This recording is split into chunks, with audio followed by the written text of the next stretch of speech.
అందరికీ మట్టలా దివారా శుభాకాంక్షలు. మత్తయి సువార్త 21:9 మనం చూసినట్లయితే, దావీదు కుమారునికి జయము, ప్రభు పేరట వచ్చేవాడు స్తుతింపబడును గాక, సర్వోన్నతమైన స్థలంలో ఆయనకి మహిమ కలుగును గాక, హోసన్నా జయము జయము. మరి ఈరోజు చారిత్రాత్మక ఘట్టము మరి యెరూషలేములో జరిగింది. మన ప్రభు అయిన యేసుక్రీస్తు వారిని మరి ఇజ్రాయేలీలు రాజుగా అంగీకరించి, హోసన్నాగా అంగీకరించి ఆయన్ని వాళ్ళందరూ సాదరంగా ఆహ్వానించున్నారు. మరి ఆయన గాడిద మీద వస్తుండగా మరి ఆయనందరూ కూడా బట్టలు పరిచి, మరి మట్టలు పట్టుకుని, మరి పూలు చల్లుతూ, మరి శ్రేష్టమైన వస్త్రములు ఆయన ముందు పరిచి ఆయనకి ఆహ్వానాన్ని పలికి ఉన్నారు. మరి ఎంతో శ్రేష్టమైన మరి ప్రవచనాత్మకమైన చారిత్రక అంశము. మరి ప్రభు అయిన యేసుక్రీస్తు వారు మనకి ప్రభువుగా, మనకి రాజుగా ఉండడానికి ఈ భూలోకానికి వచ్చినారు. మరి సార్థకంగా ఈరోజు ఆయన మరి ఆయన ఇజ్రాయేలీలో మరి యెరూషలేములో ఆయన మరి ఆ రాజుగా ప్రయాణం అవటం మొదలైంది. మనం చూసినట్లయితే వారందరూ కూడా హోసన్నా జయము జయము, ఒక రాజుకి ఇచ్చిన మరి సాధారణమైన ఆహ్వానాన్ని ఆయనకి అందరూ కూడా ఇస్తున్నారు. మనం గమనించినట్లయితే యేసుక్రీస్తు ప్రభు వారు గాడిద మీద వస్తున్నారు, ఆయన గుర్రం మీద రాలేదు. చాలా మంది అనుకోవచ్చు మరి రాజు అయితే, హోసన్నా అయితే మరి ఆయన మరి గుర్రం మీద రావాలని అనుకుంటారు. మనం ఇక్కడ చూసినట్లయితే వాక్యానుసారంగా అలాంటి సంస్కృతి ప్రకారంగా మనం చూసినట్లయితే గాడిద మీద రావటం అంటే ఆయన శాంతి సందేశం ఇవ్వడానికి వస్తున్నాడు. మనం చూసినట్లయితే అలనాడు రాజులు ఒక రాజుతో యుద్ధం చేయడానికైతే మరి గుర్రం మీద వస్తారు. అదే మరి శాంతి సందేశము, సమాధాన పడడానికి వచ్చినట్లయితే గాడిద మీద వస్తారు. ఇదండి దాని యొక్క సాదృశ్యము. అందుకే యేసుక్రీస్తు ప్రభువారు మరి దేవునికి వ్యతిరేకంగా పాపం చేసిన ప్రతి మనిషిని ఖండించడానికి, తీర్పు చేయడానికి, యుద్ధం చేయడానికి రాలేదు, కానీ సమాధాన పడడానికి ఆయన భూమి మీదకి వచ్చినాడు. అందుకే ఆయన గాడిద ఎక్కువ వస్తున్నారు. మరి ఇక్కడ మనం చూసినట్లయితే ఆయన ప్రజల దగ్గరికి వస్తున్నాడు. ఇక్కడ ఒక విషయాన్ని మనం గుర్తు చేసుకోవాలి. యోహాను సువార్త 10:1-10 మనం చూసినట్లయితే ఆయన గొర్రెలకు మంచి కాపరి అంట. మంచి కాపరి ద్వారము గుండా వచ్చును, ఆయన గొర్రెలు ఆయన స్వరము వినును. మరి గొర్రెల కాపరి ద్వారము గుండా వచ్చును, కానీ అపవాది మాత్రం గోడ దూకి వస్తాడని దేవుడు సెలవిచ్చున్నాడు. ఆ మాటలు సెలవిచ్చిన తర్వాత 6వ వచనంలో ఒక మాట అంటాడు యేసుక్రీస్తు ప్రభువు. ఏమంటే, ఈ మాటలు మీరు వింటున్నారే కానీ దాని యొక్క అర్థాన్ని మీరు గ్రహించలేకపోతున్నారు అంటున్నాడు. ఎందుకంటాడు దేవుడు యేసుక్రీస్తు ప్రభువు? ఎందుకంటున్నారంటే వారు వింటున్నారే కానీ వారి ఆత్మీయ నేత్రాలు తెరవబడలేదు. ఆ రోజు మరి ఆ యొక్క చెప్పిన మాటలు ఈ రోజు నెరవేరుతున్నాయి. ఆయన ద్వారము గుండా అధికారంగా నిజమైన గొర్రెల కాపరిగా ఆయన వస్తున్నాడు. యెషయాలో మనం చూసినట్లయితే 45:11 మనం చూసినట్లయితే ఆయన గొర్రెలు యెహోవా తండ్రి మరి గొర్రెలకు మంచి కాపరంట. ఆయన చిన్న పిల్లని రొమ్ముని ఎత్తుకుంటాడంట. అదే పాలిచ్చు గొర్రెలంట మరి నెమ్మదిగా నడిపిస్తాడంట. అలాంటి గొర్రెల కాపరి, ఆ వాక్యము నెరవేర్పు కోసము ఆయన యెరూషలేములోకి ఆయన వచ్చినాడు. నెమ్మదిగా సాత్వికుడిగా వస్తున్నాడు. అందరి గురించి కేర్ తీసుకుంటూ వస్తున్నాడు.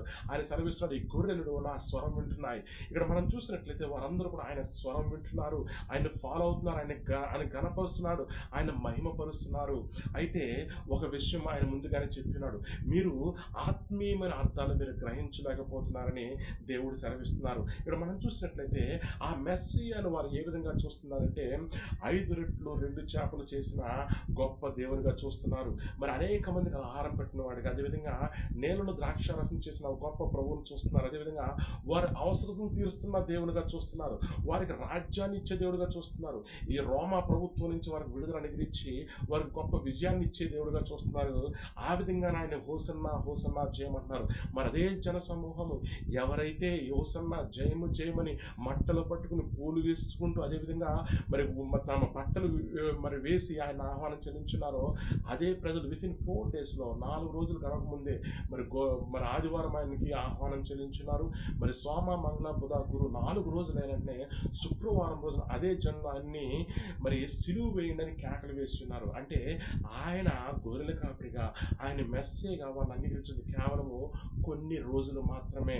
ఎందుకంటే వారు భౌతికమైన అవసరాలు మాత్రమే చూస్తున్నారు, భౌతికమైన రోజునే చూస్తున్నారు తప్ప ఆత్మీయ నేత్రంలో వారు తెరవబడలేదు. అందుకే యేసుక్రీస్తు ప్రభువారు యోహాను సువార్త 10 మనం సెలవించినట్లుగా మీరు ఆత్మీయమైన సాదృశ్యాన్ని మీరు గ్రహించలేకపోతున్నారని యేసుక్రీస్తు ప్రభువారు చెప్పారు. ఎందుకంటే చెప్పారంటే ఆయన ద్వారం గుండా వచ్చినారు. వారు భౌతికంగా రాజుగానే చూశారు తప్ప ఆత్మీయమైన రాజుగా వారిని యేసుక్రీస్తు ప్రభువారిని వారు చూడలేకపోయినారు. ఎందుకంటే మనం చూసినట్లయితే ఆయన రాజుగా ఆహ్వానించినప్పుడు సిలువ ఎందుకు వేయాల్సి వచ్చింది? ఎందుకంటే వారు భౌతికమైన అవసరం తీర్చే ఒక ప్రభుగానే చూస్తున్నారు తప్ప ఆయన నీతికి రాజుగా వచ్చిన మెల్కీసెదెక్‌గా, అదేవిధంగా నిత్యత్వానికి నడిపించే ఒక ఆత్మీయ రాజుగా వారు చూడలేకపోతున్నారు. మనం చూసినట్లయితే 1 పేతురు 2:20 మనం చూసినట్లయితే ఆయన ఆత్మల కాపరి. ఆయన్ని భౌతికమైన గొర్రెల కాపరిగానే చూస్తున్నాము తప్ప మన భౌతికమైన అవసరం తీర్చే మన గొర్రెల కాపరిగానే చూస్తున్నాం తప్ప మన ఆత్మల అవసరమును తీర్చే గొర్రెల కాపరిగా చూడట్లేదు. దావీదు ఈ మాట సెలవిస్తున్నాడు. ఆయన నిజమైన గొర్రెల కాపరి. ఆయన అంటున్నాడు, ఏమంటున్నట్టే గాఢాంధకార లోయలో నేను సంచరించను, ఏ అపాయము నాకు సంభవించదు. మరి ఆయన నీటి వాగుల ద్వారా తీసుకెళ్తాడంట, పచ్చిక బయలు ద్వారా తీసుకెళ్తాడంట, నూనెతో తలాంటుతాడంట, శత్రువు ఎదుటి విజయాన్ని ఇస్తాడంట. మరి ఆ గొర్రెల కాపరి ఆ దొడ్డిలో మనల్ని ఒక కాపలాగా ఒక దిక్కును ఉంచడానికి ఆయన రాలేదు. ఆయన గొర్రెల కాపరిగా ఉండి మనందరినీ కూడా శ్రేష్టమైన నిత్య జీవపు ఆహారాన్ని ఇవ్వడానికి, నిత్య జీవ జలాన్ని ఇవ్వడానికి అంటున్నారు. నా యొద్ద నుంచి తాగేవాళ్ళు నీ జీవపు జలపు ఓటలు ఊరతాయి అంటున్నాడు దేవుడు. ఆయన మాటలు జీవ జలపు ఓటలు. ఆయన ప్రతి ఒక్కరు కూడా ఆత్మీయమైన జలాన్ని ఇచ్చి వారి ఆత్మీయమైన ఆకలి, ఆత్మీయమైన దాహాన్ని తీర్చడానికి ఆయన వచ్చినారు.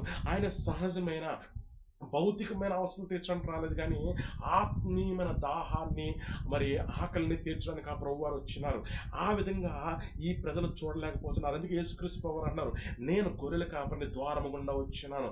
ఈ చారిత్రకమైన ఘట్టంలో ఆయన ద్వారము గుండా వచ్చి ఆ ప్రవచనాలు నెరవేరింది, రాజుగా నెరవేరినాడు. కానీ వితిన్ 4 డేస్లోనే 4 రోజుల్లోనే ఆయన అదే జనులు సిలువ వేయమని కేకలు వేసినారు. ఎందుకంటే ఆయన్ని ఆత్మీయంగా వారు గ్రహించలేకపోయినారు. మనం చూసినట్లయితే ఆ యోహాను సువార్త 10 మనం చూసినట్లయితే ఆ రోజు దేవుడు ఏమని సెలవిస్తున్నాడంటే, కానీ నిజమైన గొర్రెల కాపరిని ద్వారం గుండా వచ్చాడు, కానీ అబద్ధికుడు మోసగాడు వాడు ఏం చేస్తాడంటే గోడ దూకి వస్తాడు. వాడు గొర్రెలను కాయడానికి రావట్లేదు, కానీ వాడు గొర్రెల్ని హింసించడానికి రాబోతున్నాడని దేవుడు సెలవిచ్చినాడు. నిజంగా మొదటి రాకడలో ఆయన భౌతికంగా ద్వారము గుండా వచ్చినప్పుడు మన ఆత్మీయ నేతలు తెరవబడలేదు కాబట్టి మనం అంగీకరించలేదు. కానీ రెండవ రాకడలో ఆయన గోధుమ సింహంలా రాకపోతున్నాడు, ఆయన గుర్రం మీద రాజులా రాకపోతున్నాడండి. అప్పుడు దొంగలా రాబోతున్నాడు. ద్వారం గుండా రావట్లేదు, కానీ మనకు తెలియని సమయంలో ఒక దొంగ వచ్చినట్లుగా ఆయన రాబోతున్నాడు. ఎందుకంటే నువ్వు ఆత్మీయమైన చెవులు, ఆత్మీయ నేత్రాలు, ఆత్మీయ హృదయం తెరవబడితేనే కానీ నువ్వు ఆయన్ని గ్రహించలేవు. అందుకే దేవుడు సెలవిస్తున్నాడు, ఇదే అనుకూల సమయము. ఇంకా నువ్వు ఆచార సంప్రదాయమైన శరీరపరంగా ఆయన వెతుకుతున్నావా, అయితే ఆత్మల కాపరిగా ఆయన అంగీకరించున్నావా? నువ్వు ఆత్మల కాపరిగా ఆయన అంగీకరించినట్లయితే ఆయన స్వరం నువ్వు వింటావు. నువ్వు నిజమైన గొర్రెవు అయితే కనుక ఆయన స్వరం నువ్వు వింటావు, నువ్వు దేవుని రాజ్యాన్ని స్వతంత్రించుకుంటావు. నువ్వు భౌతికంగా ఉంటే కనుక ఇదే అనుకూల సమయము.